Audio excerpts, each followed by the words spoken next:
Hello friend, welcome to Bajirao Reddy institute. Today analysis के आज के अंक में हम 18 नवंबर 2024 के तीन प्रमुख मुद्दों पर चर्चा करेंगे, जिसमें से पहला मुद्दा है या पहला टॉपिक है भारत और नाइजीरिया के बीच जो रणनीतिक भागीदारी है वो दोनों भारत के लिए महत्वपूर्ण है।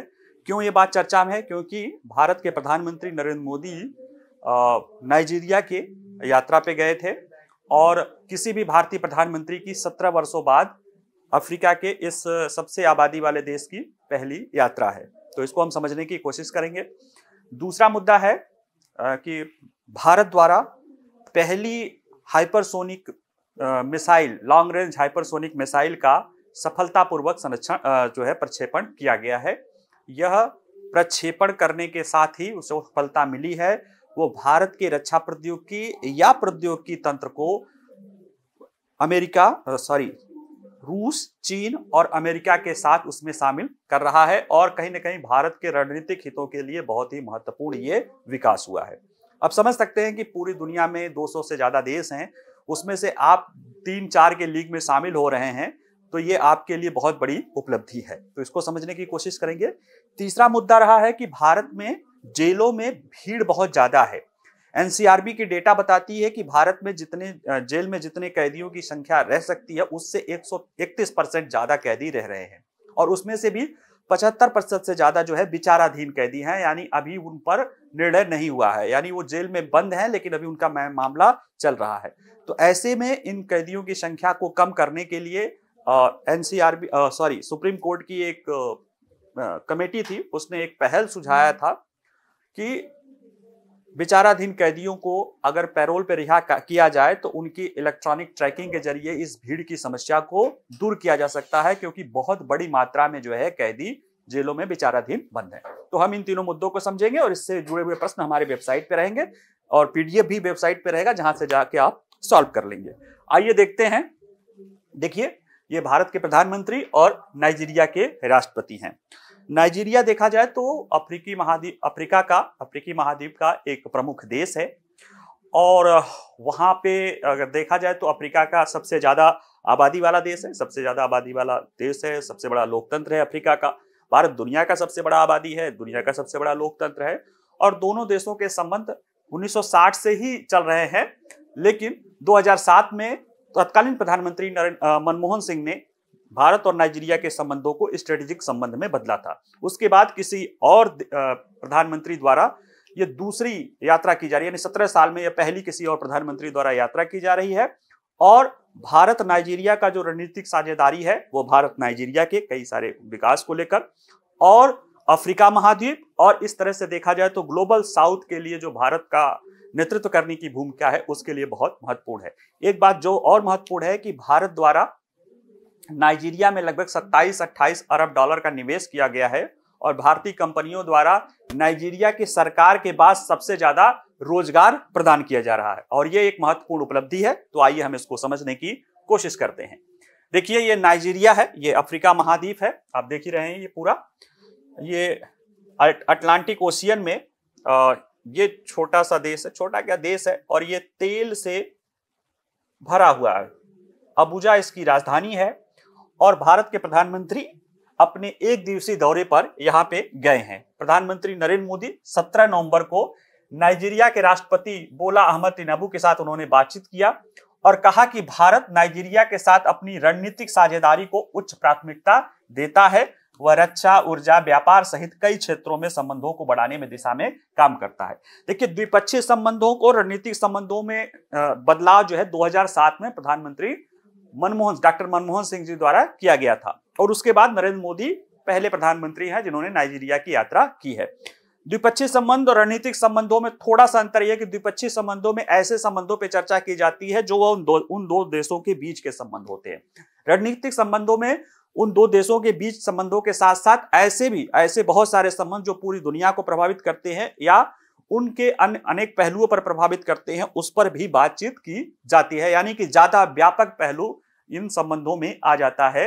ऐसे में रणनीतिक भागीदारी वाले जो देश होते हैं वो आपस में काफी महत्वपूर्ण भूमिका अदा करते हैं। प्रधानमंत्री की नाइजीरिया योजना देखिए तो एक ऐतिहासिक क्षण है, क्योंकि किसी भी भारतीय प्रधानमंत्री की 17 वर्षों बाद ये पहली नाइजीरिया की यात्रा हो रही है। अगर हम इस यात्रा के बारे में देखें कि भारत की नाइजीरिया की यात्रा इतनी खास क्यों है, तो पहले समझें कि भारत और नाइजीरिया 1960 जब नाइजीरिया आजाद हुआ था 1960 में, तब से भारत और नाइजीरिया के रणनीतिक संबंध है। हालांकि उससे 2 साल पहले 1958 में से ही भारत के वहां पे कहीं न कहीं संबंध अपने स्थापित कर लिए थे। तो 60 से संबंध चल रहा था और 2007 में डॉक्टर मनमोहन सिंह ने इसे रणनीतिक साझेदार के रूप में बदला, अर्थात आर्थिक, ऊर्जा, रक्षा सहयोग बढ़ रहा है और मजबूत विकास सहयोग भी इनके साझेदारी के बीच में है। और देखा जाए तो भारत और नाइजीरिया के बीच न केवल महत्वपूर्ण है, बल्कि यह भारत और पूरे अफ्रीका महाद्वीप के बीच गहरे संबंधों को बढ़ावा देने का एक आधारभूत है, क्योंकि ये वहां का एक फोरम का जो है, अफ्रीकन फोरम का एक महत्वपूर्ण सहयोगी है। G20 जब भारत किया था तो नाइजीरिया के राष्ट्रपति को या नाइजीरिया को यहाँ पे स्पेशल इन्वाइटी किया गया था और उसी प्रक्रिया को आगे बढ़ाते हुए ब्राजील ने भी नाइजीरिया को G20 में स्पेशल इन्वाइटी किया है। और वहां की एक संस्था है इकोवास, उसका ये नाइजीरिया अध्यक्ष भी है। तो ये इसलिए कहीं ना कहीं नाइजीरिया के लिए तो है ही है, साथ ही साथ अफ्रीकी महाद्वीप के लिए भी। और अफ्रीकी महाद्वीप क्यों महत्वपूर्ण है? हमारे ग्लोबल साउथ के लिए महत्वपूर्ण है, तो उसके लिए ये महत्वपूर्ण ये यात्रा है। इसमें आर्थिक, व्यापार, निवेश क्षेत्रों में उल्लेखनीय वृद्धि का भी अनुभव किया गया है और इसके केंद्र में हमारे क्या क्या है? व्यापार और निवेश पर विशेष ध्यान है, क्योंकि हमारे दोनों देशों के बीच 14 अरब डॉलर से थोड़ा ज्यादा और 15 अरब डॉलर से थोड़ा कम, यानी 14-15 अरब डॉलर का द्विपक्षीय व्यापार है। हम अगर देखें तो इतना व्यापार तो कनाडा के साथ हमारा नहीं है, इतना व्यापार तो ऑस्ट्रेलिया के साथ नहीं है, जिन देशों के साथ हम अपने को इतना महत्वपूर्ण संबंध मानते हैं। और ये जो है विशेष रूप से यह व्यापार जो है खनन, खनिज संसाधन, महत्वपूर्ण खनिज, उपभोक्ता सामान, कृषि और तेल सहित ऊर्जा जैसे महत्वपूर्ण क्षेत्रों में है। वहां से हम ज्यादातर, अभी देखेंगे, वहां से हम ज्यादातर खनिज और पेट्रोलियम और गैस मंगाते हैं और यहाँ से हम मैन्युफैक्चरिंग चीजें वहां पे देते हैं। तो ये हमारे लिए महत्वपूर्ण भूमिका है। अगर हम देखें कि भारत नाइजीरिया के बीच द्विपक्षीय संबंधों के जो प्रमुख स्तंभ है, देखिए जब प्रधानमंत्री नरेंद्र मोदी वक्तव्य दे रहे थे तो उन्होंने कहा था कि नाइजीरिया में 60,000 भारतीय रहते हैं। जो भारत और नाइजीरिया के बीच जो रणनीतिक साझेदारी है उसकी की है, उसके प्रमुख स्तंभ हैं।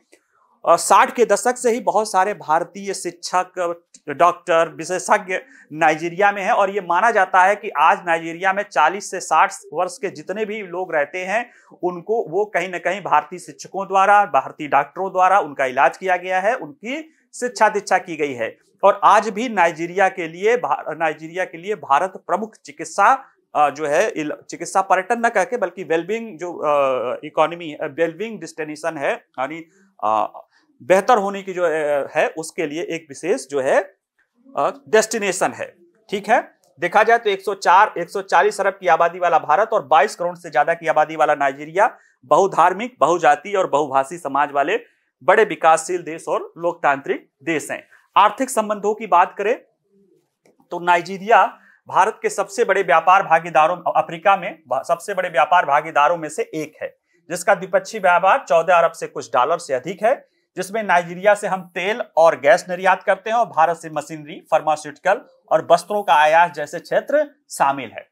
और आपको आश्चर्य होगा कि नाइजीरिया तो छोड़िए, पूरे अफ्रीका महाद्वीप में भारत की कंपनियां, भारत के ये मैन्युफैक्चरिंग सेक्टर, भारत के इंफ्रास्ट्रक्चर डेवलपमेंट प्रोजेक्ट, वो कहीं ना कहीं धीरे धीरे चीन को बाहर कर रहा है।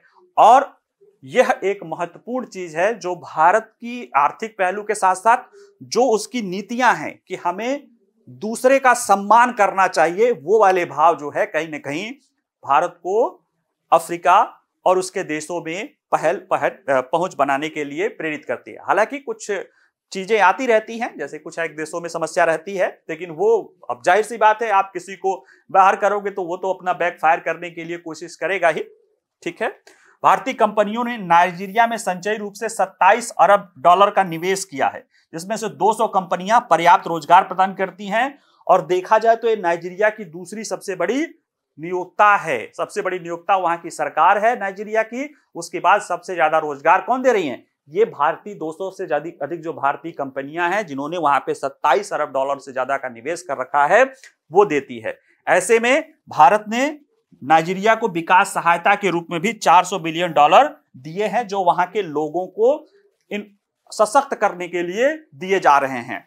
और भारत और मैं जैसे भारत चीन का भी बता रहा था, भारत और चीन, जैसे चीन कहीं जाता है तो वहां के जो लीडरशिप होती है उनमें अपनी पैठ बनाकर, और वो भी क्या, उनको भ्रष्टाचार और आप कह सकते हो कि अनवांछित अनएथिकल तरीके से उनको मोटिवेट करता है, या उनको उनको वहां पे अपनी पैठ बनाने की कोशिश करता है। जबकि भारत नैतिक दृष्टि से, लोकतांत्रिक तरीके से और वहां के लोगों को एम्पावर करके, सशक्त करके ये पहल बनाने की कोशिश करता है। अगर हम देखें भारत अफ्रीका भारत मजबूत संबंधों में भारत नाइजीरिया का महत्व, तो देखिए अफ्रीका भारत संदर्भ में भी देखा जाए तो अफ्रीका में के सबसे बड़े व्यापार साझेदारों में से एक है अफ्रीका भारत का। भारत का अफ्रीका के साथ द्विपक्षीय व्यापार सालाना 100 अरब डॉलर का होता है, उसमें से 15 अरब डॉलर तो हम नाइजीरिया से कर रहे हैं। इसका मतलब है कि यह महत्व बताता है कि नाइजीरिया हमारे अफ्रीका और भारत संबंधों के लिए कितना महत्वपूर्ण है। देखिए भारत की जीडीपी देखेंगे और पूरी अफ्रीका की जीडीपी और उसकी डेमोग्राफी देखेंगे तो लगभग मिरर है। आप भले क्षेत्रफल में न लगे लेकिन लगभग मिरर है। भारत की आबादी 140 करोड़, पूरे अफ्रीका की आबादी लगभग 140 करोड़, भारत की जीडीपी 4 ट्रिलियन डॉलर के आसपास, पूरे अफ्रीका महाद्वीप की जो है आबादी जीडीपी 4 ट्रिलियन डॉलर के आसपास है। और विकास दर में भी भारत 7% 8% के विकास दर कर रहा है और अफ्रीका महाद्वीप भी 7-8% के आसपास विकास दर कर रहा है ओवरऑल, जिसमें किसी देशों की ज्यादा है किसी में कम है। और 21वीं सदी में अगर एशिया है तो आने वाले समय में अफ्रीका महाद्वीप में बहुत सारी संभावनाएं हैं विकास की, इसीलिए भारत अफ्रीका पे बहुत ज्यादा ध्यान दे रहा है। भारत ने अफ्रीका में फार्मास्यूटिकल, इंजीनियरिंग सामान, मशीनरी का निर्यात करता है, जबकि कच्चे तेल और कीमती धातुओं जैसे प्राकृतिक संसाधनों का आयात अफ्रीका से करता है। और क्या करता है अफ्रीका में भारत, निवेश लगातार बढ़ रहा है, खासकर ऊर्जा, खनन, फार्मास्यूटिकल, सूचना प्रौद्योगिकी जैसे क्षेत्रों में, और वहां की बुनियादी ढांचा परियोजनाओं में भी भारत तेजी से शामिल हो रहा है। सड़क, रेलवे, दूरसंचार विकास में योगदान कर रहा है। आपको याद हो, अगर नहीं तो बता देता हूं, G20 के सम्मेलन के दौरान जो भारत में हुआ था पिछले साल, उस दौरान एक आईमेक परियोजना की बात चली थी कि जो भारत से Indo middle east eastern Europe economic corridor, ये भारत होके यूएई, संयुक्त अरब अमीरात, इजराइल के रास्ते फिर मेडिटेरियन सी से ईस्टर्न यूरोप को जोड़ने की एक कॉरिडोर है, इकोनॉमिक कॉरिडोर है। उसी के एक शाखा को दक्षिण अफ्रीका के से भी जोड़ने का प्लान है।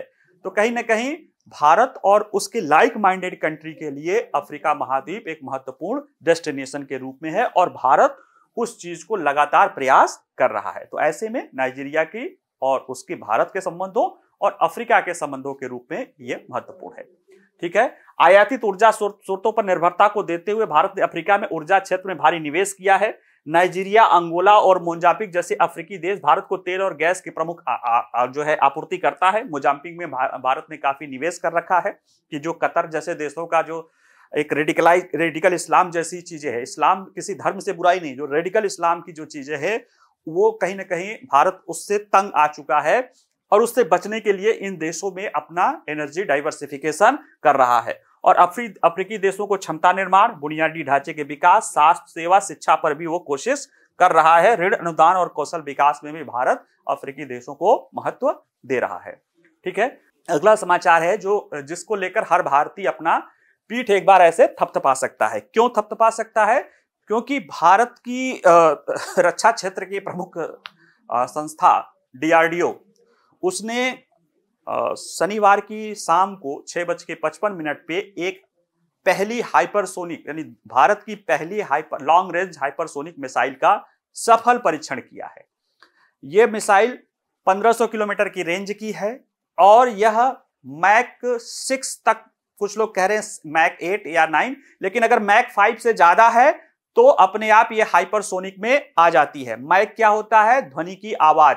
लगभग 1200 किलोमीटर प्रति घंटे की रफ्तार वाली होती है मैक ध्वनि की आवाज। 330 मीटर प्रति सेकंड के आधार पर निकालेंगे तो ये लगभग 5 मैक से ज्यादा जो भी मिसाइल या उड़न चीजें चलती है वो हाइपरसोनिक कही जाती हैं। और जो रिपोर्ट बता रही हैं, जैसे कि DRDO के अध्यक्ष का कहना है कि ये लगभग 1400 किलोमीटर दूर गई थी, जो टारगेट था उस पर सटीक गई थी, हर स्तर पे ये सफल रहा है और ये 6 मैक तक की दूरी इसने 6 मैक तक की स्पीड इसने हासिल की है। देखिए, ऐसा नहीं है कि हमारे दुनिया के पास या भारत के पास हाइपरसोनिक मिसाइलें नहीं है, यानी 5 मैक से ज्यादा वाली मिसाइलें नहीं है। जितनी भी बैलिस्टिक मिसाइल, उसमें से जो इंटरकॉन्टिनेंटल बैलिस्टिक मिसाइल हो या IRBM हो, वो सबकी सब जो है बड़ी दूरी वाली सबकी सब ICBM जो है हाइपरसोनिक मिसाइलें ही होती हैं, 8-9 तक भी पहुंच जाती हैं, उससे ज्यादा भी हैं। लेकिन उनकी समस्या क्या है बैलिस्टिक मिसाइलों की, कि वह आधे यात्रा के दौरान उनमें मैनोवरेबिलिटी या पैतरीबाजी या गतिशीलता, ऐसे टारगेट तक जाने की उनकी क्षमता नहीं रहती। यानी अगर इसके कारण वो जिस दिशा में जा रही हैं वही जाके गिरेंगी, एंटी मिसाइलों के चपेट में आ जाती है। क्रूज मिसाइलों में यह क्षमता होती है कि वो मैनोवरेबिलिटी पूरे यात्रा के दौरान होती है, लेकिन वो न बहुत दूर तक जाती हैं न बहुत स्पीड तक। ब्रह्मोस है जिसमें 2.5 मैक या कुछ लोग कहते हैं 3 मैक तक की स्पीड वो पकड़ती है, यानी सुपरसोनिक है, जिस पर हम हाइपरसोनिक पर काम कर रहे हैं, लेकिन उसकी भी रेंज बहुत ज्यादा नहीं है, 1000 किलोमीटर के अंदर ही है। ऐसे में ये जो हाइपरसोनिक लॉन्ग रेंज मिसाइलें हैं 1500 किलोमीटर की दूरी तक भी जाती हैं, और इनमें मैनोवरेबिलिटी भी रहती है, यानी पैतरीबाजी और गतिशीलता रहती है, यानी कि अपने आप को, एक तो बहुत स्पीड से जाती हैं, उतनी ऊंचाई से नहीं जाती हैं, और बड़े आराम से जरूरत पड़ने पे आने वाली मिसाइलों को ये चकमा देके लक्ष्य पे, मूविंग टारगेट पर भी ये आसानी से निशाना बना सकती हैं। ऐसे में भारत द्वारा ये उपलब्धि हासिल करना उसे दुनिया के 4 देशों के 3 और देशों की लीग में रखता है। हालांकि कुछ लोग कह रहे हैं अमेरिका के पास नहीं है, लेकिन मान लेते हैं कि कुछ सूचनाएं आ रही कि पिछले साल अमेरिका ने वो प्रक्षेपण किया है। तो एक तरह से देखा जाए तो भारत 4 देशों के लीग में शामिल हो गया है, रूस के, चीन के, अमेरिका के साथ भारत चौथा देश है जिसके पास hypersonic long range guided missile है। इसको गाइडेड कह देते हो क्योंकि इसमें हम नाम अपने से लगा रहे हैं, क्योंकि ये पूरे यात्रा के दौरान मैनूवर रहती है। बाकी जो बैलिस्टिक मिसाइलें हैं वह यात्रा के दौरान उनके पास मैनूवरेबिलिटी का जो है क्षमता नहीं रहती है। तो आइए जरा देखते हैं और क्या इसकी विशेषताएं हैं, चर्चा में क्यों है। तो देखिए, 16 नवंबर को शाम को 6:55 पर अपनी पहली लंबी दूरी की हाइपरसोनिक मिसाइल का सफल उड़ान परीक्षण के साथ ही मिसाइल प्रौद्योगिकी में हमने एक महत्वपूर्ण उपलब्धि हासिल की है। इस हाइपरसोनिक मिसाइल मैक 6 की स्पीड से 1500 किलोमीटर से अधिक दूरी तक विभिन्न पेलोड ले जाने के लिए तैयार किया गया है। DRDO ने ओडिशा के तट से डॉक्टर APJ अब्दुल कलाम द्वीप, इसे इंटीग्रेटेड चांदीपुर या व्हीलर द्वीप भी कहते, वहां से इसको छोड़ा गया है, और यह मोबाइल ग्राउंड आधारित लॉन्चर से मिसाइल को छोड़ा गया है। इसमें अगर हम देखें कि हाइपरसोनिक मिसाइल के इस सफल परीक्षण का महत्व क्या है, तो ये एक ऐतिहासिक क्षण और शानदार उपलब्धि है। ये भारत के रक्षा मंत्री श्री राजनाथ सिंह का स्टेटमेंट है। क्यों? क्योंकि इस सफल परीक्षण उड़ान परीक्षण ने भारत को उन चुनिंदा देशों में पहुंचा दिया है जिनके पास ऐसी महत्वपूर्ण और उन्नत सैन्य तकनीकी विकसित करने की क्षमता है।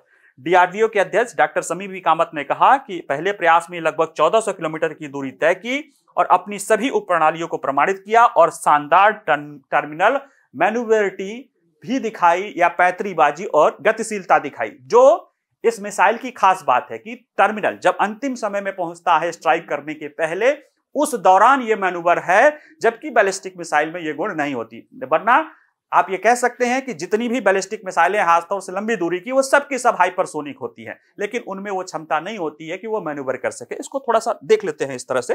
देखिए, ये बैलिस्टिक मिसाइल है, यहां से छोड़ी जाती है और ये गुरुत्वाकर्षण और इस बल के साथ ही चलती है। मान लिया ये पूरा है, यहां तक इसको ईंधन देना पड़ेगा, इसके बाद यहां से यहां तक ये अपने आप इधर भी रहता है, धीरे धीरे मतलब तेज और होती जाती है, और जहां टकराती है वो हाइपर स्पीड से टकराती है।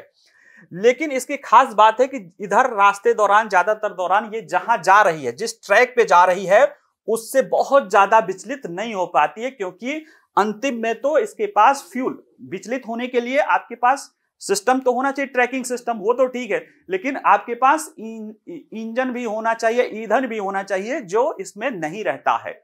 ठीक है, ऐसे में ये इधर से कोई आक्रामक, जैसे यहाँ पे है, कोई यहाँ से मिसाइल है, इधर मान लिया कोई मिसाइल तंत्र है, तो इससे टकराहट का खतरा रहता है, क्योंकि टारगेट एकदम पास में रहता है, मतलब एकदम तय उस पे चलता है, बहुत ज्यादा उसमें परिवर्तन नहीं हो सकता है। हालांकि इससे बचने के लिए भी MIRV तकनीक का प्रयोग किया जाता है, लेकिन कहीं ना कहीं यह एंटी मिसाइलों के चपेट में आ जाती है। और दूसरी बात कि ये जहां गिरना है वहीं गिरेगा। ऐसे में अगर कोई मूविंग ऑब्जेक्ट है जो इधर से चल रहा, पता चला यहां निशाना लगा या इधर से चल रहा है, उस पे ये उपयोग नहीं हो पाता। इसलिए बैलिस्टिक मिसाइलों का इस्तेमाल रणनीतिक महत्व के लिए ही ज्यादा किया जाता है, खासतौर से परमाणु हथियारों को ले जाने के लिए। अब इसी में हमने एक और, ये जो हाइपर मिसाइल है, ये एक तरह से चला जाए कि ये यहां तेज स्पीड से भी चलती है और यात्रा के दौरान इसके पास क्षमता होती है कि ये जहां पे भी टारगेट कर सके। क्यों? क्योंकि इसमें ऐसी प्रौद्योगिकी लगी होती है जो पूरे यात्रा के दौरान वो मैन्यूवरेबिलिटी उसमें पावर रहती है। अभी देखेंगे कि इसको कैसे बनाया गया, तो हम उसको समझेंगे, बताएंगे।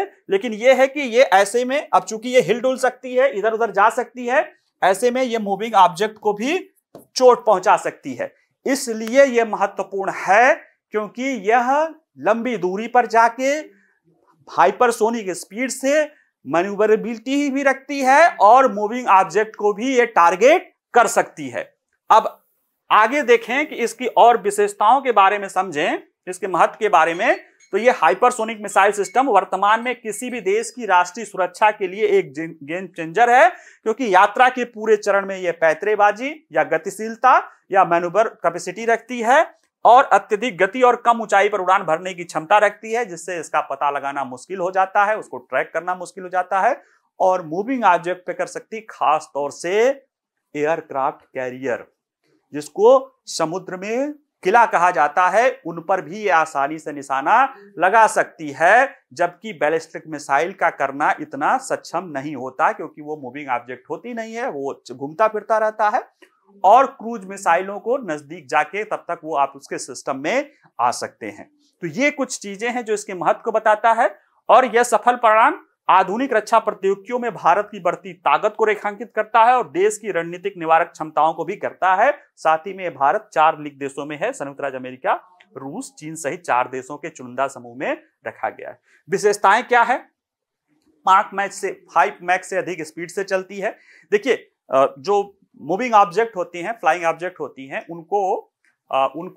उनकी स्पीड को, गति को नापने का एक इकाई होती है मैक। मैक क्या होती है? ध्वनि की स्पीड। 330 मीटर पर सेकंड, यानी लगभग 1200 किलोमीटर के आसपास प्रति घंटे के आसपास की स्पीड को मैक कहते हैं। उस यानी 1 किलोमीटर से, मतलब मैक 1 से कम होगी और बल्कि 2 मैक तो वो सबसोनिक कही जाती है, और मैक 2 मैक से ज्यादा होगी और 1 मैक से 2 मैक तो वो सोनिक होती है, लेकिन उसको कुछ नहीं कही जाती। जब 2 मैक से ज्यादा होती है और 5 मैक तक, तो उसको जो है सुपरसोनिक कहा जाता है। और जब वो 5 मैक से ज्यादा से तेज चलती है, यानी 6500 किलोमीटर, लगभग 6500 किलोमीटर से ज्यादा प्रति घंटे की स्पीड से ज्यादा से अगर कोई ऑब्जेक्ट फ्लाई कर रहा है, तब उसे हाइपरसोनिक कहा जाता है। और देखा जाए तो हमारी ये मिसाइल जो है 6 मैक पे उड़ रही है। अगर देखा जाए तो ये 2 प्रकार की हाइपरसोनिक मिसाइलें हो सकती हैं। मतलब एक तो जो ये पहले समझ लीजिए कि हाइपरसोनिक मिसाइल से यहां गति से ज्यादा है कि पूरे यात्रा के दौरान इसमें मैन्यूवरेबिलिटी है, यानी जो क्रूज मिसाइलों का फायदा है। हालांकि ये पूरी तरह से क्रूज मिसाइल नहीं है, पूरी तरह से बैलिस्टिक मिसाइल नहीं है। ये 2 तरह की हो सकती है, high glided vehicle, hypersonic glided vehicle, और हाइपरसोनिक क्रूज मिसाइल। इसमें दोनों को समझे। हाइपरसोनिक ग्लाइडेड व्हीकल में जैसे है HGV, इसमें क्या होता है कि मिसाइल में पंख लगे रहते हैं ऐसे ऐसे, जो यात्रा के दौरान ग्लाइड करते रहते हैं।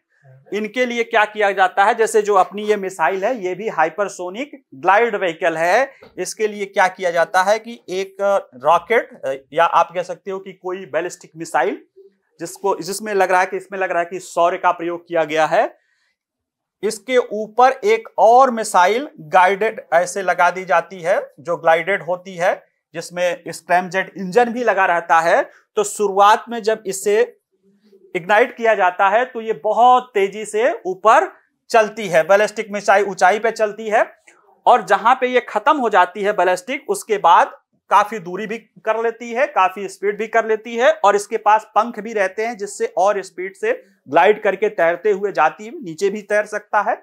उससे ईंधन को कम खपत होती है, और इसका स्क्रैमजेट इंजन लगा होता है, जो उसे स्पीड भी देती है और मैन्यूवर पावर भी इसे देती है। यानी देखा जाए तो एक तरह से एक जुगाड़ है, जिसमें बैलिस्टिक मिसाइल के ऊपर स्क्रैमजेट वाली ग्लाइडेड क्रूज मिसाइल को लगा दिया जाता है।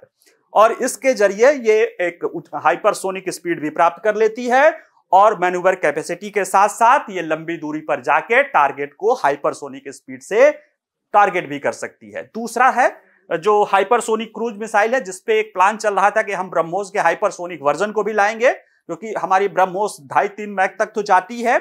उसके लिए हमें उच्च गुणवत्ता वाला स्क्रैमजेट इंजन चाहिए, लेकिन उसमें समस्या ज्यादा है, तो ज्यादातर देश यही HGV या हाइपरसोनिक ग्लाइडेड व्हीकल का ही उपयोग करते हैं। तो ये भी हमारी जो है उसी तरह की है। इसमें यात्रा के पूरे चरण में गतिशीलता होती है, पैतलीबाजी होती है, अत्यधिक स्पीड होती है, कम ऊंचाई पर उड़ सकती हैं और बैलिस्टिक मिसाइलों की तुलना में इनका पता लगाना और अवरोधन करना कठिन होता है। ऐसे में ये मूविंग ऑब्जेक्ट को भी ये टारगेट कर सकती हैं। तो एक तो जो बैलिस्टिक मिसाइल की अच्छाई है कि वो बहुत तेज जाती है, लंबी दूरी तक जाती है, वो इसमें गुण है। लेकिन उसकी जो कमी है कि वो मूविंग ऑब्जेक्ट को नहीं मार सकती है और उसमें लास्ट समय में मैन्यूवरेबिलिटी नहीं रहती, जिससे एंटी मिसाइल के जो है पकड़ा जाती है, क्योंकि ऊंचाई पर भी उड़ती है। इसमें वो कमी को भी दूर कर दिया जाता है, क्रूज मिसाइल वाला वो गुण ला दिया जाता है कि कम ऊंचाई पर भी उड़ेगी, मैन्यूवर भी रहेगी और मूविंग ऑब्जेक्ट को भी मारने में सक्षम हो जाएगी। ऐसे में देखा जाए तो ये दूर के समय महत्वपूर्ण खतरों जैसे सड़क मोबाइल मिसाइलों, लंबी दूरी के हमलों को विकल्प को सक्षम कर सकती है, जैसे कि एयरक्राफ्ट कैरियर।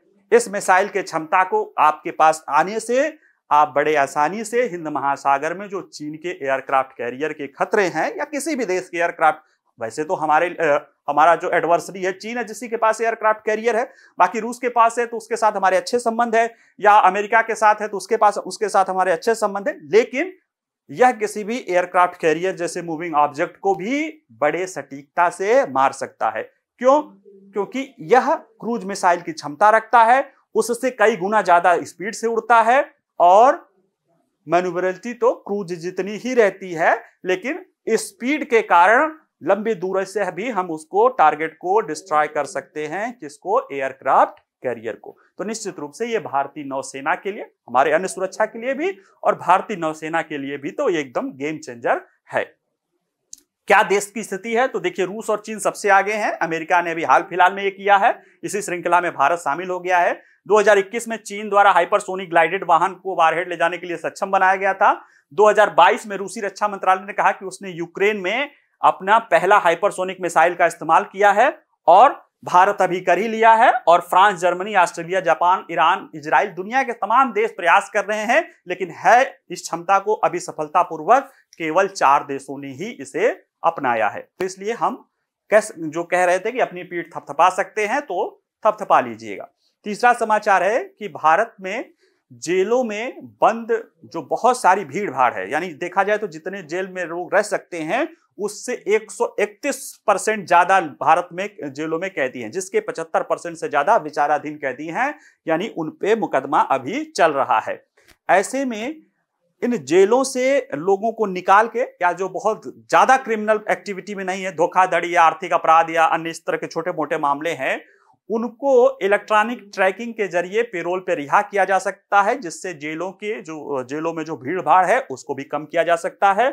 और जो तनाव वाले माहौल है, जो जेलों में कैदियों में, विचाराधीन कैदियों में जो तनाव का माहौल है, उसको भी दूर किया जा सकता है। ये क्यों पढ़ रहे हैं? क्योंकि सुप्रीम कोर्ट की इस तरह के सुधार को लेकर एक कमेटी थी जो सुप्रीम कोर्ट की, उसने एक रिपोर्ट राष्ट्रपति जी को सौंपी थी और राष्ट्रपति जी ने 5 नवंबर को इस जेलों में सुधार को लेकर ये रिपोर्ट को प्रकाशित की है। इसमें जेलों में विचाराधीन कैदियों की संख्या को कम करने को लेकर इलेक्ट्रॉनिक ट्रैकिंग के लिए भी कहा है। कुछ हाई कोर्ट ने भी और सुप्रीम कोर्ट ने भी जमानत देने के दौरान इसी तरह की कुछ बात कही है।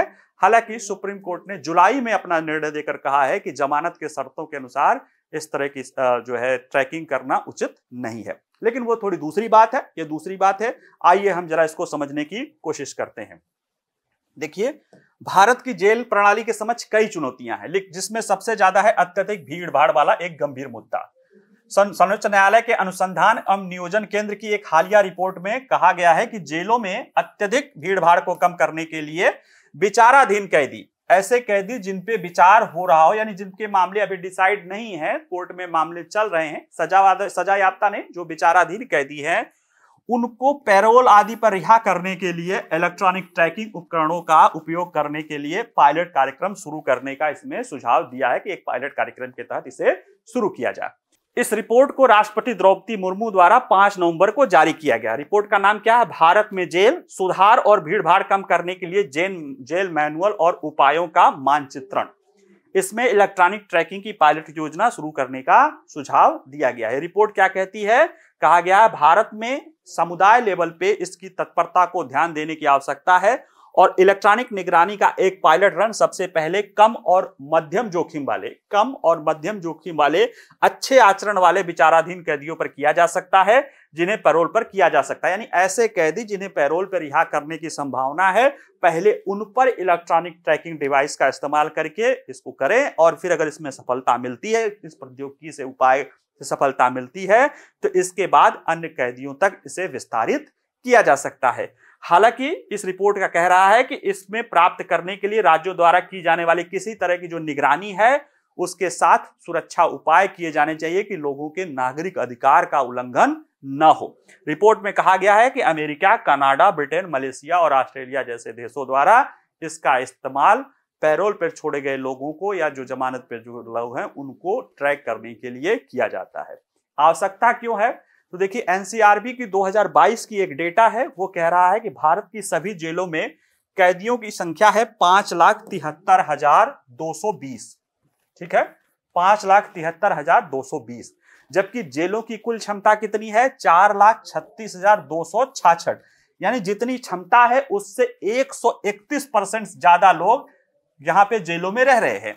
और 5,73,220 में 4,34,320 यानी 75.7% कैसे हैं? विचाराधीन हैं, यानी अभी इनको सजा नहीं हुई है। ऐसे में अनावश्यक एक देखा जाए तो ये जेल के भीड़ भाड़ को बढ़ा रहे हैं। इसमें से बहुत सारे कैदी ऐसे हैं जिन्हें आसानी से जमानत दिया जा सकता है, पेरोल पे छोड़ा जा सकता है, लेकिन पेरोल पे छोड़ने और जमानत पे यानी खासतौर से पेरोल पे छोड़ने के बाद उनकी निगरानी की सही प्रणाली न होने के कारण यह चुनौती उत्पन्न हो रही है। हालांकि केंद्रीय गृह मंत्रालय द्वारा मॉडल जेल और सुधार सेवा अधिनियम 2023 को सभी राज्यों को अपनाने और केंद्र शासित प्रदेशों को अपनाने करने के लिए भेजा है। इस अधिनियम में भी कैदियों पर इलेक्ट्रॉनिक ट्रैकिंग उपकरणों के उपयोग की शुरुआत की है, जिसमें कहा गया है कैदियों को इलेक्ट्रॉनिक ट्रैकिंग डिवाइस पहनने की इच्छा पर जेल से छुट्टी दी जा सकती है। अगर वो इलेक्ट्रॉनिक डिवाइस पहनने के लिए तैयार हो तो उन्हें पैरोल पे छुट्टी दी जा सकती है, ऐसी बात कही गई है।